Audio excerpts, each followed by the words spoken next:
If you ever want to learn the real economy of a city, don't read the newspapers. Stand beside a street cart at the hour when school lets out and watch what people trade for comfort.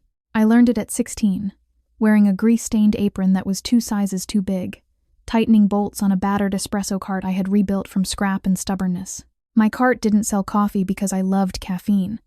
It sold coffee because tired teachers paid in cash and students paid in coins, and both groups hated being told to wait. I worked fast, smiled faster, and talked like my tongue had its own motor, because silence in my household had always meant something bad was about to happen. The woman who raised me, Leanne, used to say my mouth would be my downfall, right before she slapped me for speaking when she didn't want to hear the truth. She said I was lucky she took me in as a baby, that nobody else would tolerate a child with a stare like a challenge. I believed her for a long time, because believing a cruel person is sometimes safer than admitting you're trapped. But I also had another belief, a private one I kept like a hidden coin. If I could earn enough, I could leave. So I fixed my cart, pushed it to the school gate every afternoon, and built a routine that belonged to me. The first time a competing vendor called me loud and shameless, I smiled at the line of customers and said, "It's funny how some people confuse competition with oppression." The students laughed, and the vendor moved her cart away, red-faced, because teenagers can smell hypocrisy like smoke. That's when I began to understand.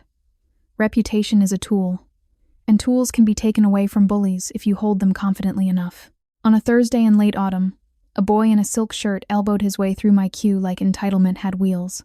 He looked freshly polished, expensive watch, perfect hair, shoes too clean for a sidewalk. He leaned on my cart and grinned, as if we were already friends. "You're the famous coffee mechanic," he said. "My sister says your espresso is better than the cafe inside the school." I raised an eyebrow. If I had a sister with taste, I'd be proud. He laughed and ordered a drink with every upgrade possible, then watched my hands as I worked, how I tamped, how I timed, how I listened to the machine's hiss like it was a language. Behind him, a black car idled at the curb, too sleek to belong near a school gate. A middle-aged man stepped out, scanned the scene, and walked toward us with the controlled urgency of someone used to commanding rooms. The boy didn't even flinch when the man arrived. He only adjusted his collar, like he was bracing for a lecture. "You were supposed to check the clinic," the man snapped, and his voice carried the way a gavel carries.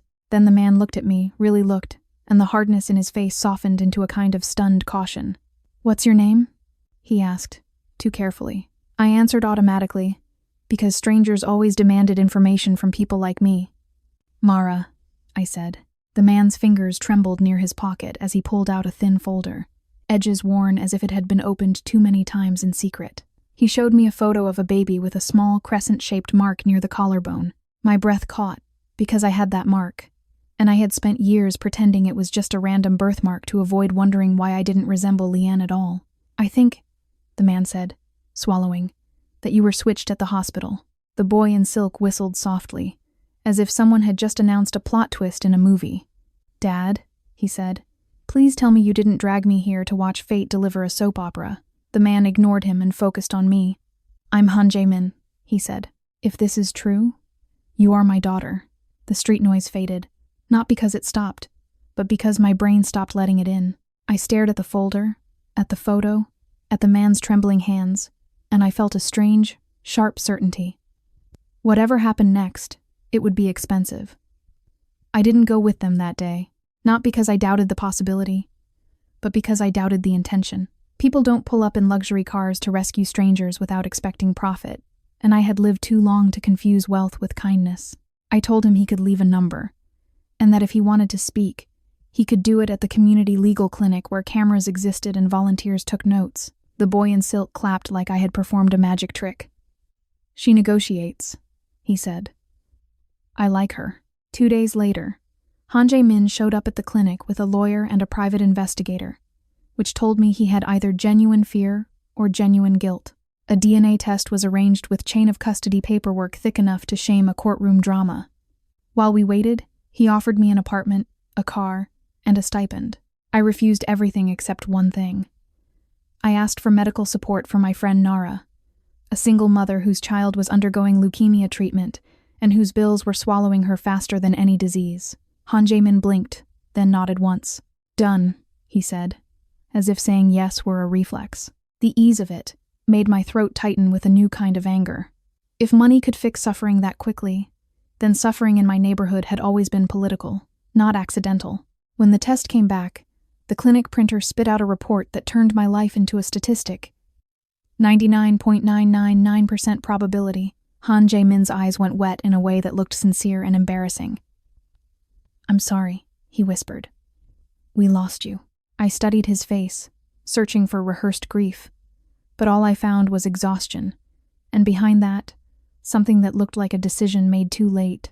That same evening, I went home to Leanne's apartment to pack my essentials, and Leanne responded the way she responded to all threats.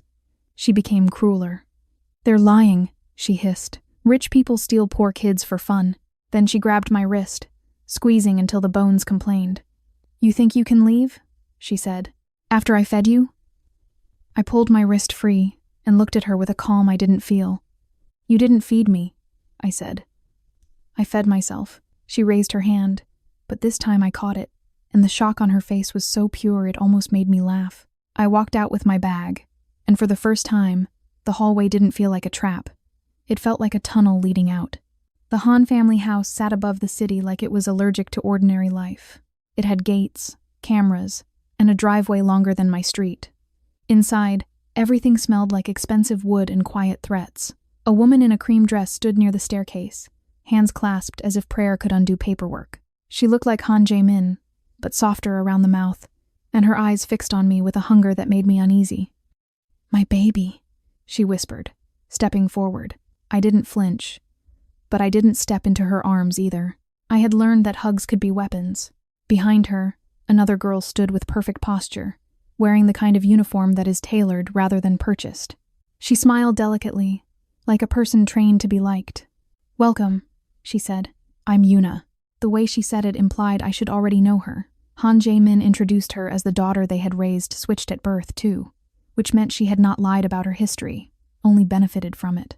I watched how the mother's hand went to Yuna's shoulder automatically, protective by habit. I watched how the mother's gaze returned to me with guilt layered on top of love, like frosting on a cracked cake. My new brother, the boy in silk, strolled in, tossed his keys onto a table, and announced, "For the record, I vote we keep her. She looks like she can roast people for sport." Yuna's smile tightened. Later, in a private sitting room, Han Jae-min attempted to explain the past. A hospital wing under renovation, a nurse fired years ago, a missing bracelet, a file that had mysteriously disappeared. As he spoke, I recognized the pattern of rich families. They narrate tragedy as if it's weather so nobody has to admit who profited. I listened, asked for the names of every hospital administrator on duty that night, and watched the adults exchange looks. Because I was not reacting like a rescued child. I was reacting like a witness. That night, I lay in a guest room that felt like a hotel and stared at the ceiling until dawn, thinking about my cart, my neighborhood, and the way Leanne's fear had sounded almost rehearsed. If I was switched, it hadn't been random. Someone had chosen my life for me, and I wanted to meet them. At the elite academy I was enrolled in, the hallways were quieter than my old school, but the cruelty was sharper because it wore perfume. Students didn't shove, they erased. They smiled while excluding you, complimented your clothes while implying you couldn't afford them, and asked questions meant to make you admit you were an accident. Yuna reigned over the social ecosystem like she had been appointed by inheritance. Teachers praised her poise. Students orbited her like planets that feared leaving the sun. When I entered the classroom, the whispering began immediately. Street girl, charity case. Mechanical hands, cheap accent. Yuna didn't need to attack me directly. She only needed to look wounded whenever I existed. On my first day, my locker was filled with coffee grounds and a note that said, "Go back to the curb." I threw the grounds into the trash, cleaned the locker, and smiled at the nearest onlooker. "Creative," I said, "but if you're going to leave evidence, at least choose a handwriting that isn't the same as yours." The onlooker's face drained. That afternoon, Yuna's friend group tried to corner me near the art building. "You're embarrassing the family," one girl said, voice sweet. "Why are you acting like you deserve this?" I tilted my head. "Because I can read," I said. "The DNA report says I do." They gasped as if I had committed a crime by naming the obvious. A teacher approached, and the girls transformed into innocence instantly. Their faces angelic, their bodies spaced just far enough apart to seem harmless. The teacher asked if everything was fine. Yuna's friend replied, "We were welcoming her." I nodded and added, "Yes, they were teaching me the school's culture." The teacher smiled, satisfied, and walked away, because adults are comforted by the illusion of civility. That evening, my brother Kai, as he insisted I call him, found me in the garage workshop the school kept for robotics. He watched me dismantle a broken espresso machine like it was a puzzle and said, quietly, "You're not scared." I didn't look up. "I'm always scared," I said. "I just don't let it drive." Kai leaned against a workbench, expression thoughtful. "Then let me drive sometimes," he offered. And I didn't trust the kindness yet, but I stored it, like a tool I might need later. My investigation began with small things: hospital records requests, old news articles, interviews with retired nurses, and the kind of uncomfortable questions rich families prefer to avoid. Han Jae-min's lawyer tried to discourage me by calling it emotionally draining. I answered, "So was my childhood." The first real clue came from a janitor who had worked the hospital night shift 18 years ago. He remembered a power outage, a locked supply room, and a woman in a cream coat who argued with a nurse about bracelets. The woman's name was not recorded, but the janitor remembered her perfume, something sharp and herbal, like crushed mint. When I mentioned it at the Han house, the mother's face tightened. She glanced toward a framed photo of a charity gala, where a smiling older woman stood beside her. Arm linked. "That was my sister-in-law," she said softly, and her voice made it clear she already suspected what I was about to say. The sister-in-law was the family's beloved aunt, the one who managed the foundation, the one who always spoke about destiny and gratitude. Kai snorted. "Aunt Seo," he said. "She collects people like trophies." We dug deeper. Aunt Seo's son had been born the same week as me. Her son had died in infancy, officially from complications, and the family had grieved privately, carefully. Aunt Seo had always looked at Yuna with a strange intensity, according to the staff, as if measuring her. The pattern sharpened into something ugly: a woman with influence, a baby with a defect, a family desperate for a healthy heir, a hospital in chaos. I didn't have proof yet, only a skeleton of motive. But skeletons are enough to frighten people who know they left fingerprints. While I gathered evidence, Yuna escalated her campaign. A rumor spread that I had seduced teachers for grades, that I stole jewelry, that I had been arrested for theft at a market. The rumor was ridiculous, but ridicule doesn't stop a lie from traveling. I responded by doing what my old life taught me best. I made the truth loud. In a school assembly about community values, I asked for the microphone, introduced myself, and told a story not about pity, but about invoices. I described fixing machines, selling coffee, saving for textbooks, and the price of medication for children. I didn't cry. I listed numbers. Numbers did what tears couldn't. They made privileged students uncomfortable in their own skin. Afterward, the robotics club captain approached me and said, "If you need a place to hide, we have a workshop." I nodded. "I'm not hiding," I said. "I'm building." And in the corner of the auditorium, I saw Aunt Seo watching me with a smile that didn't move, like a mask that had forgotten it was supposed to be human. The trap, when it came, arrived disguised as opportunity. Aunt Seo invited me to the family foundation office to discuss a scholarship. I brought Kai because I had learned that being alone is how people rewrite your reality. Aunt Seo greeted us with arms open and eyes bright. "My dear," she said, voice honeyed, "you've suffered enough. Let me help you start over." She offered me a contract, an apartment, a monthly payment, international schooling, and a clause that required public discretion regarding family history. It was a hush agreement wrapped in velvet. I read it slowly, then asked, casually, "Why do you need me quiet if everything was an accident?" Aunt Seo's smile held for half a second too long. Kai's hand tightened on the chair arm. "Mara," he said, warning in his tone. Aunt Seo leaned forward, her perfume sharp as mint.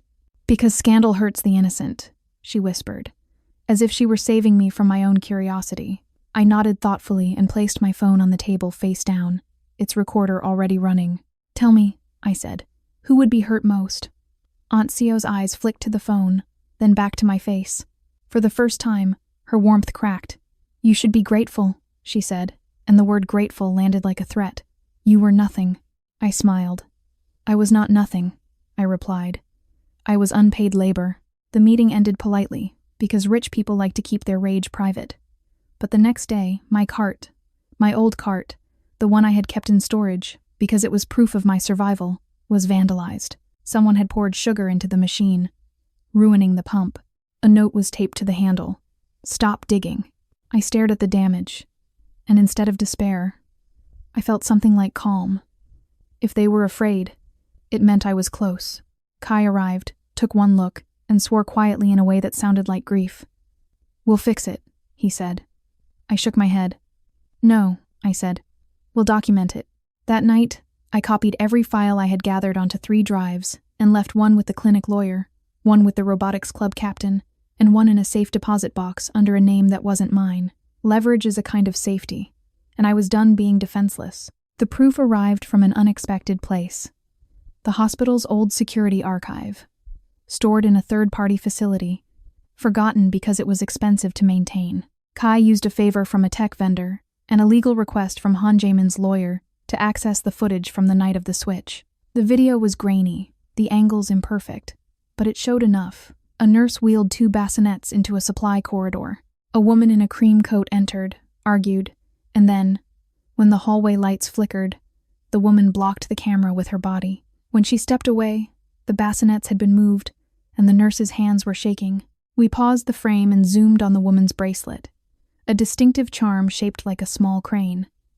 Aunt Seo wore that charm in dozens of gala photos. My stomach turned, not because I was surprised, but because seeing the moment captured made it real in a new way. My life had been relocated like a piece of luggage. We gave the footage to Han Jae-min, and he stared at it as if it were a confession written in light. The mother made a sound I had never heard from her before, something between a sob and a growl. "She did this," she whispered, not as a question but as a verdict. Yuna was in the room too, pale and silent, hands clasped so tightly her fingers whitened. I watched her face and realized she was not simply a villain. She was a person who had been coached by a villain, trained to preserve a throne she never asked to sit on. When Han Jae-min said the police would be involved, Yuna flinched. "What happens to me?" she asked, voice cracking. The mother reached toward her automatically, then froze, caught between habit and betrayal. I stepped forward first, surprising myself. "You didn't wheel bassinets," I said. "But you did choose what to do with the advantage." Yuna swallowed hard. "I didn't know," she whispered. "At first." Kai laughed without humor. "At first is doing a lot of work in that sentence," he said. The next week turned the house into a legal battlefield. Aunt Seo denied everything. She accused the hospital of negligence, accused the nurse of theft, accused me of manipulation, accused the family of turning on her out of shame. When the police arrived with warrants, she cried in the same elegant way Yuna used to cry at school. And I saw, with a cold clarity, where Yuna had learned her most effective weapon. But the footage didn't care about elegance. Neither did the paper trail of hush payments Aunt Seo had sent to the fired nurse for years. The nurse confessed within an hour, because lying is harder when your retirement plan depends on silence. Aunt Seo was arrested, and for a moment, the mansion's air felt cleaner, as if the walls themselves had been exhaling poison. With the scandal public, the academy's students treated me differently. Some were kinder, embarrassed by their old gossip. Some were crueler, angry that a street girl had dragged their world into headlines. I didn't care, because I had outgrown the need to be liked by people who had never had to earn their own exits. The bigger question was what to do with my new position. Han Jae-min offered me shares, trust funds, and an office in the company. I asked for something else. I wanted control of the foundation's community program and a seat on the oversight board that reviewed hospital partnerships. The lawyer blinked like I had spoken a foreign language. Kai grinned. "She wants power," he said proudly, as if power were a science fair project. The mother hesitated, then nodded with a fierce relief that I finally understood. She didn't want to buy me. She wanted to be useful to me. Yuna moved out of the mansion quietly, given an apartment and therapy. And, in a private conversation, she told me she had suspected something for years. Aunt Seo would come to my room and ask if I remembered the hospital, she said, voice small. She'd make jokes about swapped babies like it was entertainment.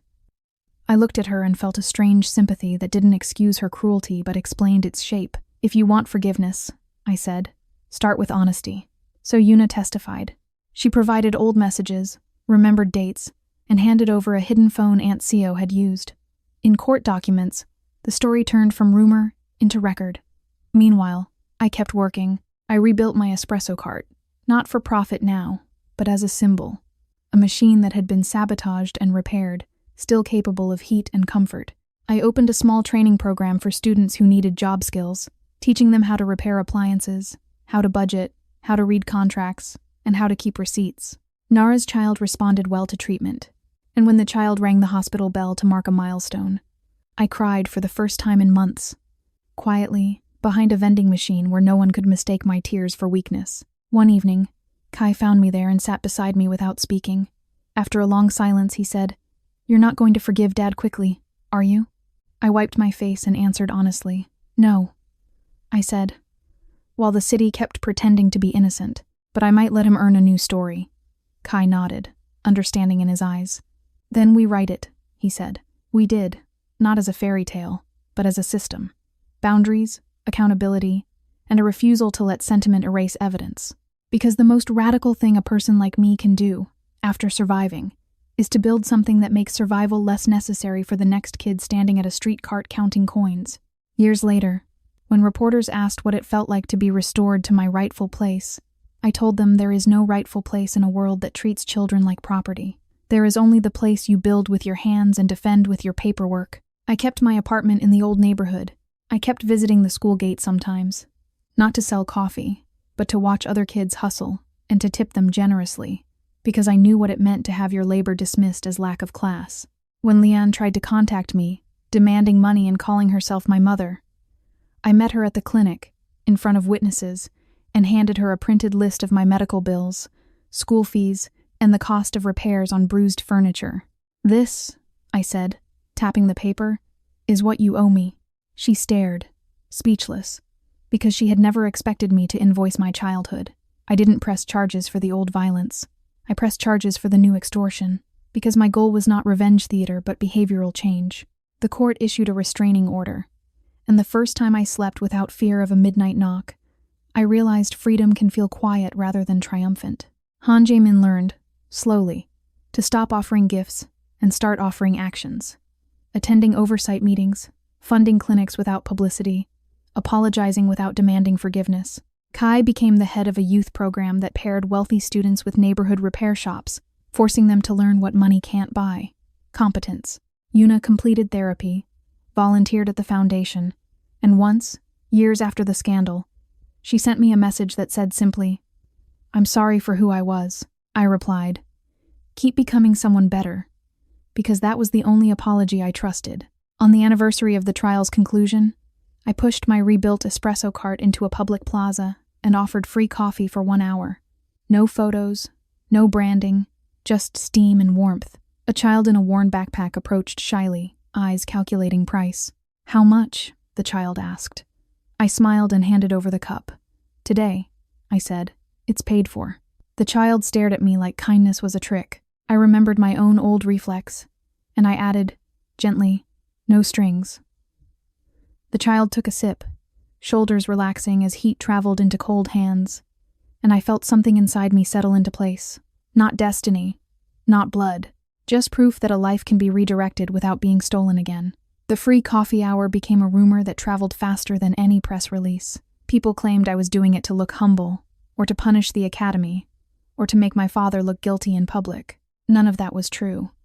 I did it because warmth is the simplest form of proof, and because I wanted one corner of the city to feel less predatory for 60 minutes. After the last cup, I rolled the cart back to the workshop and scrubbed the portafilter until the metal shone, letting the familiar task calm my nervous system. Kai sat on an overturned crate and watched me clean as if he were trying to learn my logic by observing my hands. "You're always fixing something," he said. "If I stop," I replied, "I start remembering." In the months that followed, I turned the Foundation's community program into a practical machine instead of a ceremonial one. We stopped paying for gala flowers and started paying for after-school meals. We stopped funding photo-friendly ribbon cuttings and started funding transportation vouchers that let parents reach clinics without choosing between medicine and rent. I built a reporting channel that allowed hospital staff and scholarship students to submit complaints anonymously, and I insisted every complaint receive a written response within 14 days. The board called it aggressive. I called it basic governance. At the first meeting where an executive tried to dismiss a whistleblower note as emotional, I slid the note across the table and asked him to identify which line was false. He couldn't, so he changed his argument to tone. That was when I learned that people who benefit from harm often try to reframe accountability as rudeness. The academy attempted to solve its own embarrassment by offering me a special student ambassador title. The principal spoke about my resilience, as if it were a brand the school had invented. I asked for a list of policy changes instead: mandatory anti-bullying reporting, staff training, and an independent counselor who did not answer to the administration. When the principal hesitated, I said, calmly, that I would decline the title and publish my experience in an alumni letter. 2 hours later, the policy committee suddenly found the budget. I did not enjoy using threat as leverage, but I had learned that systems do not move for feelings, they move for cost. Yuna's role remained complicated. She gave testimony, yes, and she handed over the hidden phone, yes, but guilt does not erase the years she spent turning my existence into a contest. The first time she tried to apologize face-to-face, she cried in the careful, elegant way she had been taught. I watched her wipe her cheeks without smudging her makeup and said, "Try again without performing." Her face went blank with panic, because she had no script for sincerity. The second time she tried, she arrived without jewelry, hair pulled back, eyes tired. "I don't know who I am without winning," she admitted. I told her she could start by learning something that had nothing to do with status. A week later, she showed up at my workshop in plain clothes and asked how to solder a wire. She burned her finger, swore softly, and then laughed at herself. It was the first honest sound I had ever heard from her. Han Jae-min, meanwhile, confronted a different kind of education, the humiliation of being a powerful man who had missed the most important fact of his own household. At first, he tried to compensate with generosity, sending checks and offering offices and calling me daily as if frequency could substitute for trust. I told him to stop buying my silence and start buying safety for other families. I asked him to audit every partner hospital, publish the results, and fund a corrective plan, even if it embarrassed the company. He stared at me like I had demanded he break a religious rule. Then he did it, slowly, grimly, and for the first time I saw him act less like an owner and more like a citizen. Some nights he would text a short message: "Meeting ran late," or "We approved the clinic grants," as if reporting facts could be his version of love. I did not answer every message. Boundaries are not cruelty. They are structure. The case against Aunt Co did not resolve in a single dramatic scene. It dragged through months of hearings, motions, and whispered negotiations. Her attorneys tried to paint the baby swap as chaos without intent. They implied the nurse was the mastermind and Aunt Co merely a well-meaning relative. The footage disagreed. The payment trail disagreed. The nurse's confession, shaky, ashamed, specific, disagreed. When I took the stand, I refused to cry. I described what it meant to lose 18 years of medical history, family history, and simple continuity. I described the injuries that happen when a child grows up under people who believe they own her. I described the cost of repairs on my cart after it was vandalized, because sabotage leaves invoices. The judge listened with the patience of someone used to theatrics, and I gave him numbers instead.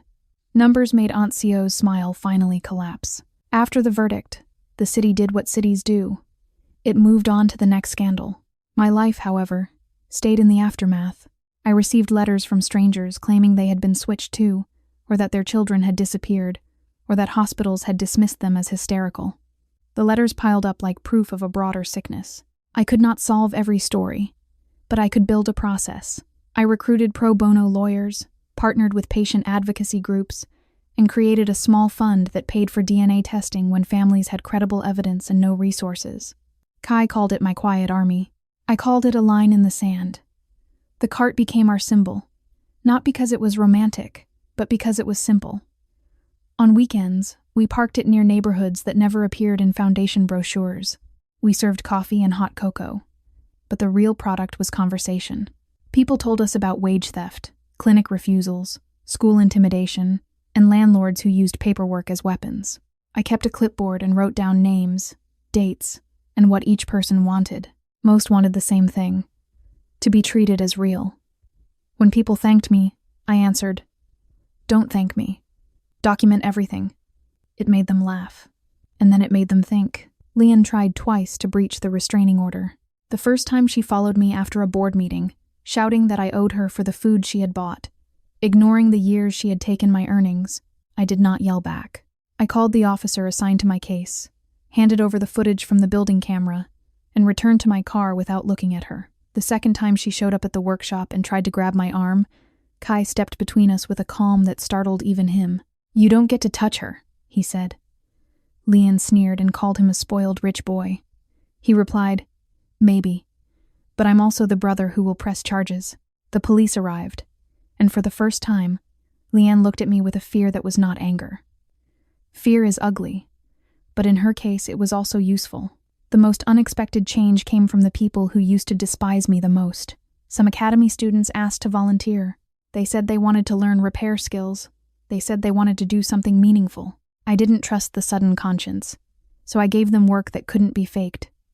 Scrubbing floors, sorting donated parts, delivering supplies to clinics, and listening to families without interrupting. A few quit within a day, offended that charity involved sweat. A few stayed.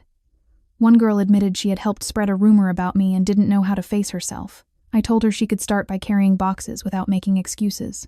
She did, and in that small effort I saw the only kind of redemption I recognize: repeated, practical, unglamorous. When graduation approached, reporters tried again to package my story into something easy to consume. They asked whether I felt grateful to be returned to wealth. They asked whether I forgave Aunt Co. They asked whether I would ever reconcile with Yuna. I answered the same way every time. I feel responsible. That word confused them. I explained that money is not a rescue by itself. It is a tool that can either cover harm or prevent it. I explained that forgiveness is personal, but safeguards are public. I explained that reconciliation requires behavior, not speeches. Most interviewers wanted a hug at the end. I gave them a checklist instead. On the night before I left for university abroad, a program in design engineering that focused on safety systems, I returned to the school gate where my cart had once competed for coin-sized profits. The street was quieter than it used to be, the vendors older, the students taller. I parked the cart under a street lamp and pulled 2 cups of espresso, one for me and one for Kai. We drank in silence, watching traffic pass like time. "Are you scared?" Kai asked. I considered the question honestly. "Yes," I said. "But this time the fear is about leaving, not being thrown out." He nodded and looked at the cart. "Promise you'll bring this back," he said. I smiled. "I'll bring the idea back," I replied. "The machine can stay wherever it's needed." Years later, when my work focused on designing reporting apps and hospital checklists and school protocols, I still kept one small habit from my street cart days. I listened to machines. I could hear when a motor struggled, when a pump hesitated, when a hinge was about to fail. People, I learned, had similar tells. A system that ignores those tells invites disaster, so I built systems that assume failure will happen and plan for it. I built forms that are readable, processes that are auditable, and consequences that cannot be bought with charm. I did it not because I believed the world could be made perfectly safe, but because I knew how expensive unsafe becomes for those who can't afford lawyers. The last time I saw Aunt Co was in a courtroom corridor months after the sentencing, when I returned to finalize a restitution schedule for the foundation. She stood behind a guardrail, smaller without her silk coats, eyes still sharp. "You should have taken my offer," she said quietly. I looked at her and felt, oddly, nothing. "I did," I replied. "I took the only offer that mattered, the chance to make it harder for you to do this to anyone else." She stared at me as if she wanted to hate me properly, but couldn't find the right angle. Then she turned away. I walked out into the sun, breathed in traffic and street food and ordinary noise, and realized that closure is not a feeling. It is the moment you stop waiting for an apology that will never arrive. On my 31st birthday, I pushed the cart into a plaza again, not for charity, not for headlines, but for joy. We served drinks to anyone who asked, and we asked one question in return: what would make your life easier this week? Some people asked for money. Some asked for time off. Some asked for a doctor who would listen. A boy in a worn backpack asked for a bus pass so he could keep attending a night class. I handed him the pass and watched his face soften with disbelief. "Why?" he whispered. I told him the truth that had taken me years to learn. Because someone once fed me when I was being hunted by a story I didn't choose. He nodded slowly, like a person storing a new rule. When he walked away, cup steaming in his hands, I looked at the cart, at the city, at the long chain of small decisions that had kept me alive, and I felt something like peace, not loud, not cinematic, just steady enough to hold. The company's public relations team tried to turn the reforms into a campaign. They drafted glossy posters about second chances and proposed filming me fixing machines beside smiling children. I told them no. When they argued that visibility would increase donations, I asked for the contract that guaranteed donations would be restricted to clinics and scholarship transport, not diverted into marketing again. They didn't have one. I wrote one line by line and included penalties. If the company used beneficiary images without consent, funding would be cut, and the foundation would publish a corrective notice. The PR director stared at me as if I had insulted art. I said, gently, that vulnerable people are not scenery. After that, the team treated me with wary respect, like a person who had learned the real rules of leverage. To reach neighborhoods that could not travel to our workshops, we converted an old delivery van into a mobile repair lab. Kai named it the Copper Fox, because he believed every project deserved a ridiculous mascot. We stocked it with donated tools, spare cords, soldering irons, and boxes of screws sorted by size. On the van's side panel, instead of a logo, we painted simple instructions: keep receipts, take photos, ask for written answers. The first day we drove it into the outer district. A crowd gathered as if we were selling miracles. We weren't. We fixed kettles and fans and phone chargers, and while we worked, we taught people how to file consumer complaints and how to demand warranty service without being shamed. An elderly man brought a broken radio and said it was the last thing his wife had used before she died. I repaired it carefully, replacing a cracked capacitor, and when the static cleared into music, the man covered his mouth with his hand and nodded again and again, unable to speak. That was the moment I understood why I loved repair. It returned sound to silence without pretending the silence never happened. One afternoon, the van stopped near a small school where students waited for buses that never came on time. A teacher approached me with a familiar face and an older posture. She had been one of the adults at my first school who had smiled when I reported bullying, the kind of smile that pretends sympathy while protecting convenience. She recognized me instantly and blushed. "I didn't know," she began. I interrupted politely. "You knew enough to look away," I said. Her eyes filled with tears, and for a moment I almost pitied her, because regret is painful when it finally arrives. Then I remembered the bruises and the broken glasses, and I chose clarity over comfort. "If you want to make it right," I said, "start by believing the next kid the first time."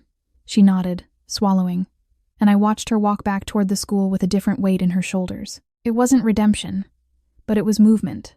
And sometimes movement is all a system needs to stop repeating itself. That night, I sat at my desk and reviewed the Foundation's new data. Fewer dropouts among scholarship students, faster clinic access, more documented complaints resolved, fewer hush payments disguised as donations. The numbers were imperfect, but they were alive. I sent the report to Han Jae-min with a short note. "This is what repair looks like." He replied hours later. "Thank you for teaching me."